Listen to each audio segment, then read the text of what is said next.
வெளிநாட்டுக்கு வேலைக்கு போனவங்க நம்ம தாயகம் திரும்ப முடியாமல் வெளிநாட்டுகளில் மாட்டிக்கிட்டு இருக்காங்க அப்படின்னா, ஸோ நம்ம தமிழ்நாடு அரசு வந்து பார்த்திங்கன்னா அதுக்கு சில உதவி என்னென்னா வந்து கொடுத்துருக்கு.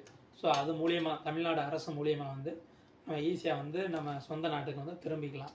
ஸோ அது வந்து பார்த்திங்கன்னா நம்ம தமிழ்நாட்டை பொறுத்த வரைக்கும் தமிழ்நாட்டில் உங்கள் ரிலேஷன் யார் இருக்காங்களா, இல்லை கூட பிறந்தவங்க, இல்லை பேரண்ட்ஸ் யாராச்சும் வந்து நம்ம தமிழ்நாடு அரசுக்கு வந்து கம்ப்ளைண்ட் பண்ணலாம். ஸோ அந்த 24 மணி நேரமும் அது வந்து பார்த்திங்கன்னா அந்த சர்வீஸ் மையம் வந்து பார்த்திங்கன்னா 24 மணி நேரமும் வந்து செயல்படும்.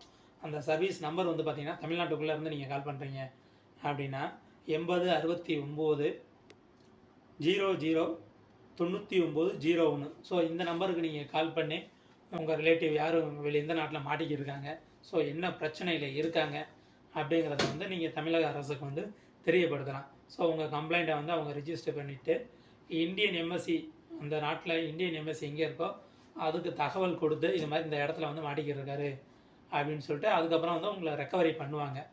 அதுபோக நம்ம ஹிந்தி பேசுகிறவங்க, மராத்தி பேசுகிறவங்க, நம்ம இந்தியாவில் கன்னடம் பேசுகிறவங்க, தமிழ் பேசுகிறவங்க, இப்படி என்ன மொழி பேசினாலும் சரி, பஞ்சாபி, இப்படி என்ன மொழி பேசினாலும் சரி, அவங்களும் வந்து இதில் வந்து கம்ப்ளைண்ட் பண்ண முடியும். ஸோ அவங்களுக்கான நம்பர் வந்து பார்த்திங்கன்னா 9111 40 50 30 90.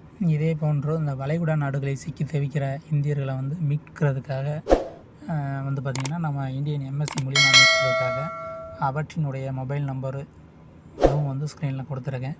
ஸோ எந்தெந்த நாடுன்னு பார்த்திங்கன்னா ஐக்கிய அரபு, அதாவது Dubai, Saudi, Qatar, Oman, Kuwait மற்றும் பக்ரைன், இந்த நாடுகளில் மாட்டி தவிக்கக்கூடிய நம்ம இந்தியர்களாக இருக்கட்டும், தமிழர்களாக இருக்கட்டும், ஸோ இவங்க வந்து இந்தியன் எம்எஸ்சி வந்து தொடர்பு கொண்டீங்க அப்படின்னா நீங்கள் தொடர்பு கொள்ளும் பட்சத்தில் உங்களுக்கு என்ன பிரச்சனையோ அதை சால்வ் பண்ண பார்ப்பாங்க. முடியாத பட்சத்தில் உங்களுடைய பாஸ்போர்ட்டை வந்து உங்கள் அரபிகிட்ட இருந்து வாங்கி உங்களை வந்து வெளிநாடு, அதாவது தாயகம் வந்து திரும்ப அனுப்புவாங்க. இல்லை பாஸ்போர்ட் வாங்க முடியலை அப்படின்னா ஒயிட் பாஸ் அப்ளை பண்ணி உங்களை வந்து தாயகம் வந்து திரும்ப அனுப்புவாங்க. ஸோ இந்த மாதிரி தான் வந்து பார்த்திங்கன்னா நீங்கள் நாடு திரும்ப முடியும். ஸோ இதில் ஏதாச்சும் உங்களுக்கு டவுட் இருந்துச்சுன்னா எனக்கு கமெண்ட் பாக்ஸில் கமெண்ட் பண்ணுங்கள். என்னால் என்ன உதவி பண்ண முடியுமோ ஸோ அதை வந்து நான் தெரிவிப்பேன். மேலும் இதுபோல் தகவலுக்கு நம்ம சேனலை ஃபாலோ பண்ணாதவங்க ஃபாலோ பண்ணிவிட்டு அப்படியே ஒரு லைக் பண்ணிடுங்க. நன்றி.